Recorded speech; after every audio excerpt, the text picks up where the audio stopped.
십계명의 첫 번째 계명부터 네 번째 계명까지는 사람들이 하나님을 향하여 지켜야 할 계명들이고, 다섯 번째 계명부터 열 번째 계명까지는 사람들 사이에서 서로 지켜야 할 계명들입니다.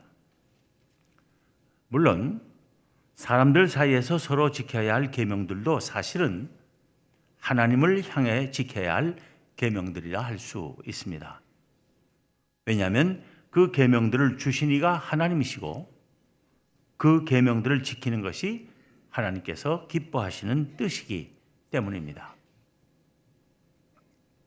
하나님께서는 사람들 사이에서 서로 지켜야 할 계명들을 주시며 그 첫 번째 자리에 내 부모를 공경하라는 계명을 두셨습니다.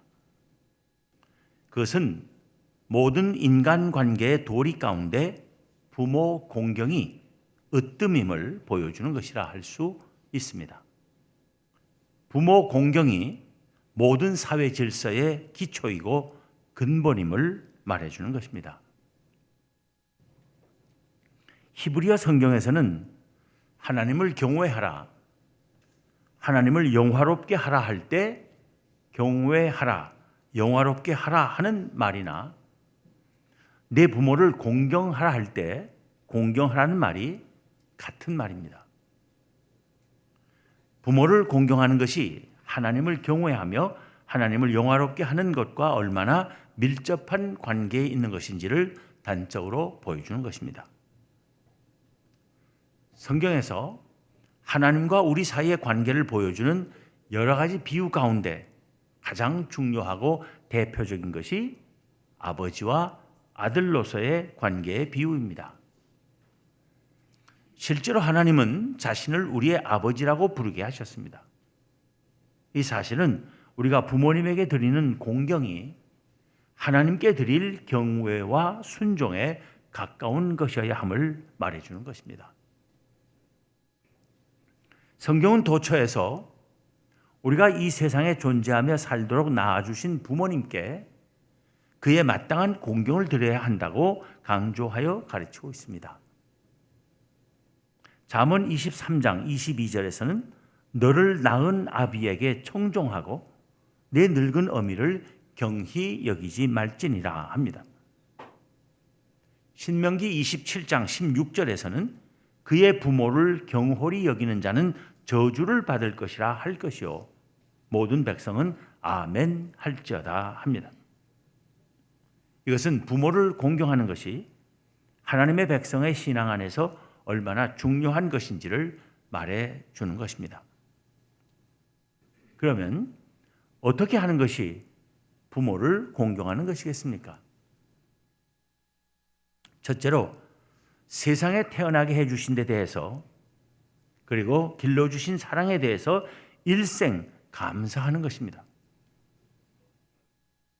부모는 정말 자녀들을 위해서는 자기 자신을 다 내줄 수 있는 존재이기 때문입니다. 그냥은 도저히 할 수 없는 일에 있어서도 제 자식을 위해서라면 초인적인 능력을 발휘할 수 있는 것이 부모입니다. 엄마의 사랑하면 마음에서 지워지지 않는 기억이 있습니다. 여러분이 이미 들으신 이야기지만 다시 하는 것을 양해해 주시기 바랍니다. 제 막내 아이가 서너 살쯤 되어서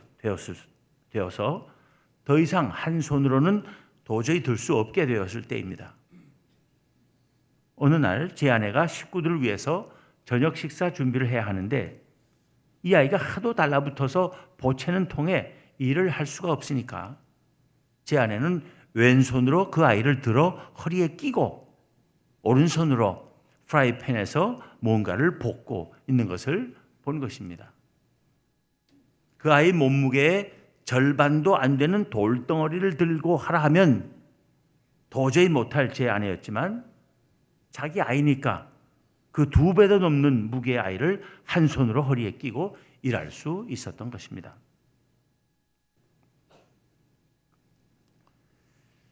그런 제 아내를 보면서 한편으로는 측은한 생각도 들고 다른 한편으로는 어머니란 참으로 위대한 존재라는 생각을 해본 것입니다. 부모는 다 그렇습니다. 저도 내 아이 기르면서 기저귀 많이 갈아봤습니다. 한바탕 싸서 온몸이 더러워진 애를 안고 화장실에 가서 손에 온갖 더러운 거 묻혀가면서 물로 씻어주고 닦아주기를 참 많이 했습니다. 남의 아이라면 그렇게 하겠습니까? 다 제 아이니까 할 수 있는 것입니다. 부모들은 다 그렇게 합니다. 우리도 다 그 사랑을 먹고 자란 것입니다. 그렇기 때문에 우리는 부모님에 대해서 일생 감사하는 마음을 가지고 살아야 합니다. 둘째로, 앞선 세대로서의 부모님들의 생활 경험과 그 지혜를 존중해서 순종하는 것입니다. 그것이 부모를 공경하는 것입니다. 사도 바울은 자녀들아, 주 안에서 너희 부모에게 순종하라.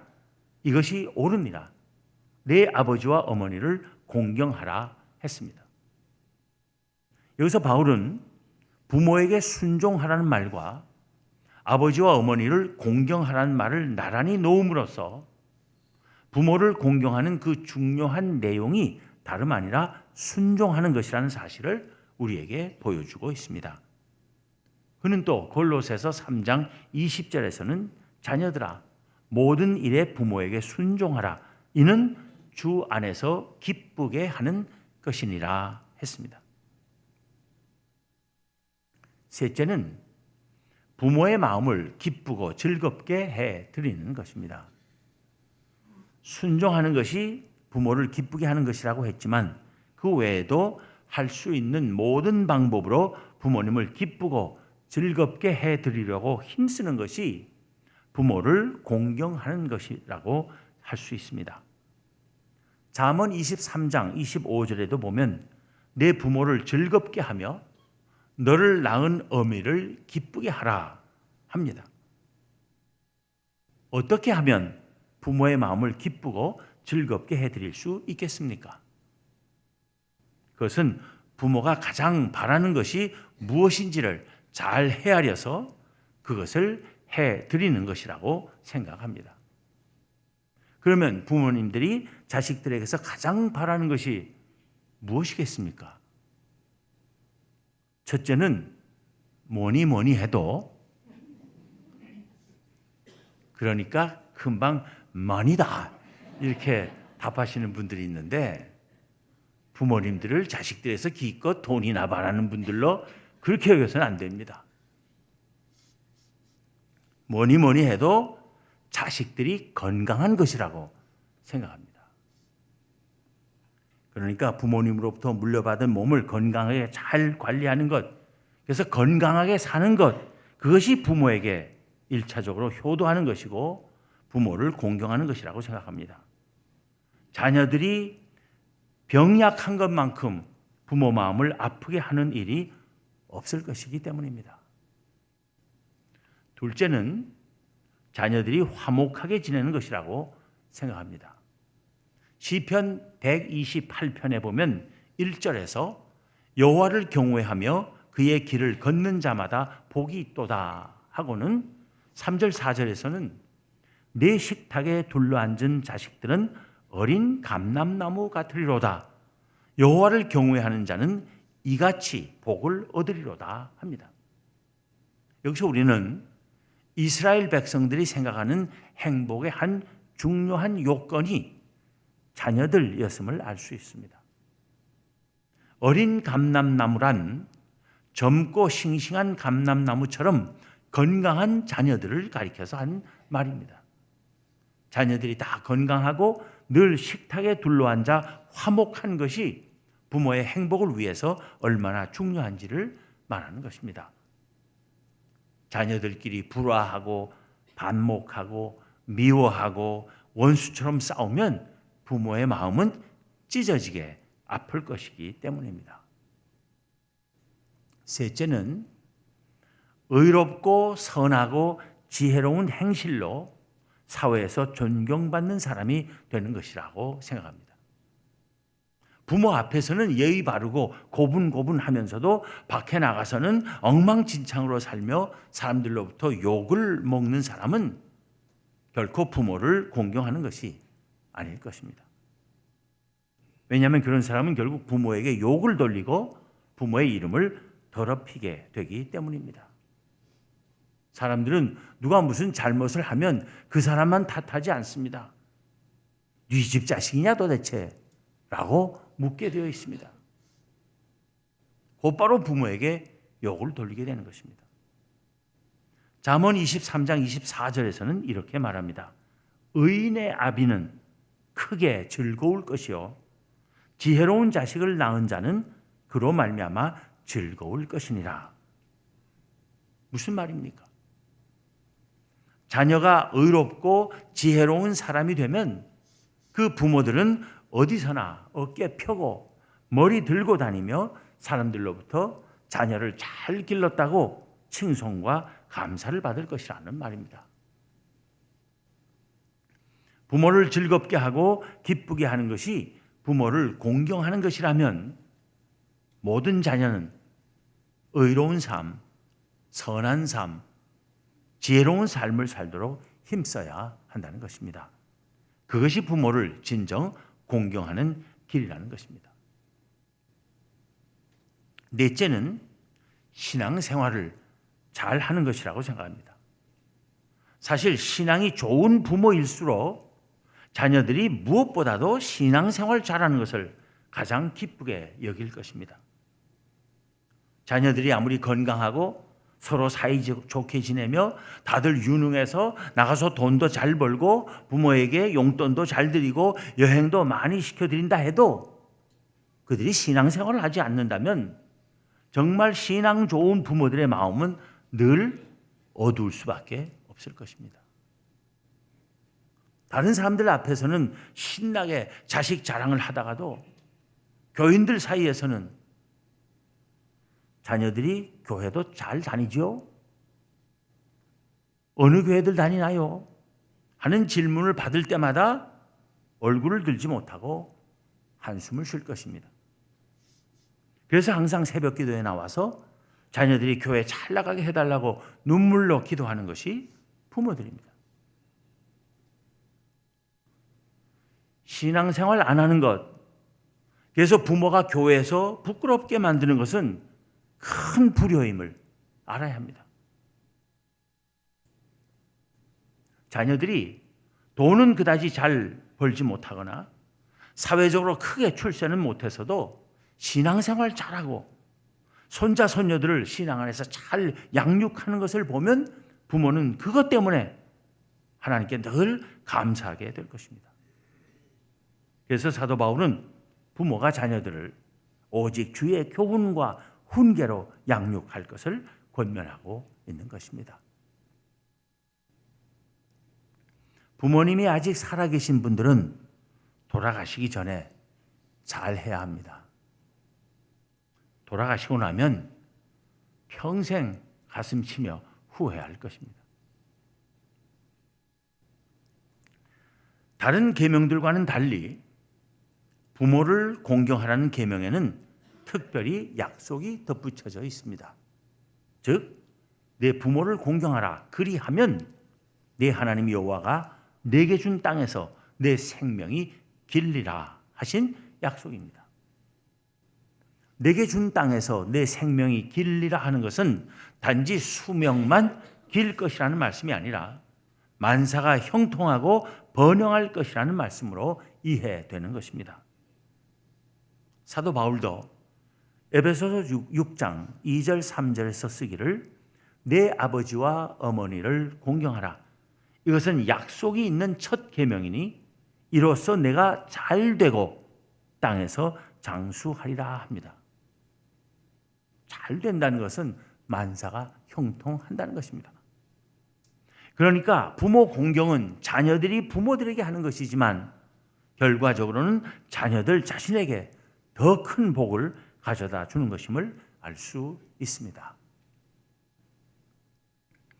그런데 여기서 중요한 것 한 가지는 성경은 부모의 개념을 보다 넓게 확대해서 이해할 것을 가르친다는 사실입니다.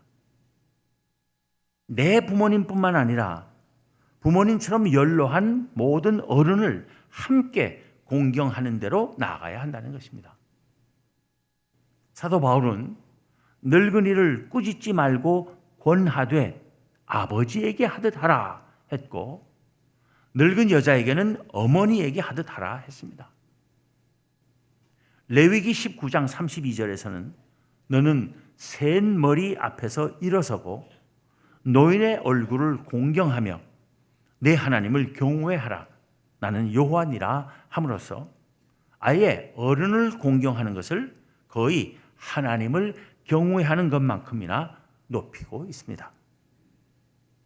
요즘은 지하철 같은 데서 할머니나 할아버지가 서 계신데도 젊은이들이 눈 딱 감고 일어날 생각을 하지 않습니다. 이것은 성경의 가르침에 정반대되는 행동입니다. 우리 그리스도인들만이라도 어른들 앞에서는 일어설 줄 알고 자리를 내드릴 줄 아는 예의 바른 사람들이 되어야 할 것입니다. 이것은 세상의 예의 범절이기 이전에 하나님의 명령입니다. 그러므로 점점 더 패역해가는 이 세상에서 어른을 공경할 줄 아는 예의 바른 사회로 만들어가는 일에 우리 그리스도인들은 당연히 앞장서야 할 것입니다. 자기 부모뿐 아니라 연로하신 모든 분들을 공경할 줄 아는 것은 사회적으로 대단히 중요합니다. 왜냐하면 그렇게 해야 자녀가 없는 이들도 노년에 외롭지 않을 수 있기 때문입니다. 그래야 선진, 복지 사회가 될 수 있는 것입니다. 부모와 같이 공경할 대상은 또한 단지 나이가 많으신 분들만이 아닙니다. 선지자 엘리사는 스승 엘리야가 회오리 바람에 하늘로 올라가는 것을 보고는 내 아버지여, 내 아버지여라고 소리 질렀습니다. 스승도 아버지라고 부르는 것이 성경의 히브리 사람들의 정신이었습니다. 학교에서 선생님들의 권위가 무너지고 선생님들에 대한 존경이 사라지고 있는 오늘날 우리 사회의 개탄스러운 현실 속에서 우리는 확대된 부모 공경의 정신으로 스승을 부모처럼 공경하는 전통을 회복해야 할 것입니다. 또 엘리사가 죽을 병이 들었을 때에는 이스라엘의 왕 요아스가 눈물을 흘리며 내 아버지여, 내 아버지여 했습니다. 이것은 교회나 나라를 다스리는 이들에게도 부모에게 돌리는 공경과 같은 존경을 돌려야 함을 말하는 것입니다. 사도 바울은 디모데에게 보낸 편지에서 잘 다스리는 장로들은 배나 존경할 자로 알되 말씀과 가르침에 수고하는 이들에게는 더욱 그리할 것이라 했습니다. 이렇게 교회 안팎의 모든 어른을 공경하는 것이 하나님의 뜻을 잘 받드는 일이고 내 부모를 공경하라는 말씀을 바르게 실천하는 일의 하나입니다. 우리는 요즘 자기의 주장이나 요구가 받아들여지지 않으면 곧바로 대통령을 향해 입에 담을 수 없는 쌍욕을 퍼붓는 시위 현장을 너무나 자주 목격합니다. 이것은 사회적 페루나들의 모습이라고밖에 할 수 없습니다. 내 부모를 공경하라는 계명은 우리 각자의 신앙에 있어서 하나님과 나 사이의 관계를 바로 세우는 계명입니다. 신앙생활과 사회생활의 기본 단위인 가정에서 질서가 잡히고 식구들 각자가 제 자리를 바로 지키게 하는 계명입니다. 교회라고 하는 신앙 공동체 안에서 성도들 간의 올바른 관계가 이루어지게 하는 계명입니다. 사회 속에서 모든 인간 관계가 바로 서게 하는 계명입니다. 부모 공경의 계명은 사람이 나이 들어서 가정과 교회와 사회에서 평안하게 존경과 돌봄을 받으며 보람과 감사 가운데 살 수 있게 하는 소중한 장치입니다. 그래서 하나님께서는 우리 사람들 사이에서 행해야 할 계명들을 주시면서 제일 먼저 내 부모를 공경하라는 계명을 주신 것입니다. 내 부모를 공경하라는 계명을 모두가 힘써 지킴으로써 노년이 행복한 세상을 만들어가는 우리가 되어야 하겠습니다. 기도하겠습니다.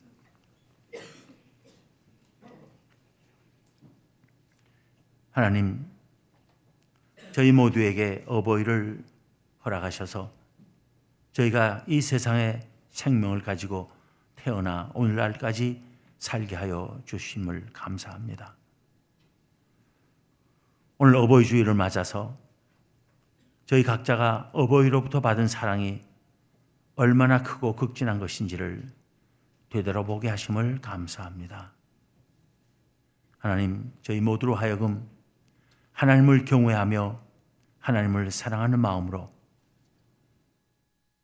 저희 각자의 부모님들과 또 주변의 모든 어른들을 공경하며 순종하는 그런 주의 백성들 모두 되게 하여 주시옵소서. 그래서 폐역해가는 이 세상을 보다 밝고 바로 선 세상으로 만들어가며 노년이 행복한 이 사회가 되게 하는데 귀하게 쓰임받는 저희 모두가 되게 하여 주시옵소서. 우리 주님 예수 그리스도 이름으로 기도하옵나이다. 아멘.